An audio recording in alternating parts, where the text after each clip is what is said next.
Pessoal, continuando aí falando sobre a disciplina de funções de uma variável, o exercício, a quinta lista de exercício, pede para a gente encontrar as assíntotas e usar essas informações para fazer o esboço do gráfico. Então, na letra A, a gente tem essa função. Pensar então na assíntota vertical é sempre pensar no valor que zera o denominador. Quem zera o denominador nesse caso é o 4.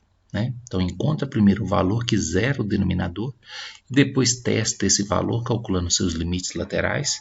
Então, se x tende a 4 pela esquerda, quando eu colocar o 4 aqui vai dar 4 sobre 0. Para falar sobre esse sinal de aproximação em relação ao zero, eu vou pensar no número menor do que o 4, por exemplo, 3. Se eu colocar o 3 aqui, ó, 3 menos 4, dá um resultado negativo, então por isso que aqui é menos. E se deu zero embaixo, constante diferente de zero em cima, infinito. Mais com menos, menos infinito. Então já é uma assíntota vertical 4. Calculando o limite à direita, vai fazer da mesma forma, só que você vai chegar no resultado positivo. A diferença é que quando você pegar um valor maior do que 4, por exemplo 5, 5 menos 4 vai dar um resultado positivo. E aqui tinha dado negativo. Positivo com positivo, positivo, então 4 é uma assíntota vertical.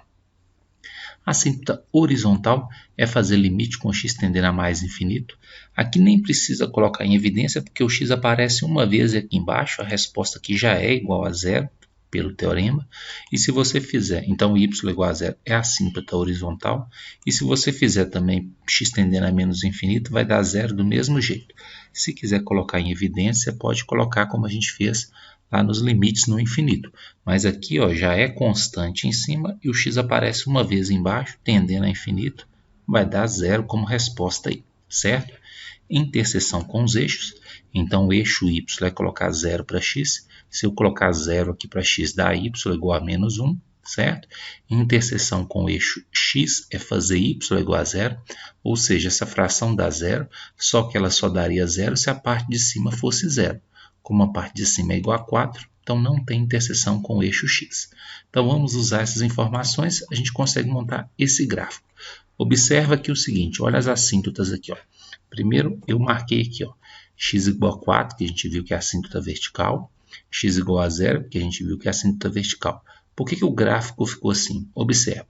Se x tende a 4 pela direita, então imagina o x se aproximando de 4 pela direita. O que acontece com a minha função? Com o meu gráfico? X tende a mais infinito. Ao x tendendo a mais infinito, ao x crescendo. X não, a função tende a mais infinito. Então a função tende a mais infinito quando o x se aproxima de 4 pela direita. Está aqui, ó. E quando o x se aproxima de 4 pela esquerda, à medida que o x vem se aproximando de 4 pela esquerda, o gráfico, que é a minha função, vai descendo. Ó. Por quê? Porque tende a menos infinito. Aqui, ó, quando o x tende a mais infinito, ou seja, quando o valor de x cresce, o que acontece com a minha função? Ela se aproxima de zero. Aqui, ó. Por isso que ela vai se aproximando, sem tocar. Da mesma forma que à medida que o x tende a menos infinito, a minha função também tende a zero ao gráfico. O gráfico é a minha função, ó. Então ele tende a zero. Ele tocou nesse ponto aqui, como a gente já viu, né? É o ponto de interseção com o eixo y, que é quando a gente fez x igual a zero, que é o ponto menos 1 aí. Então a resposta da letra A é isso aí.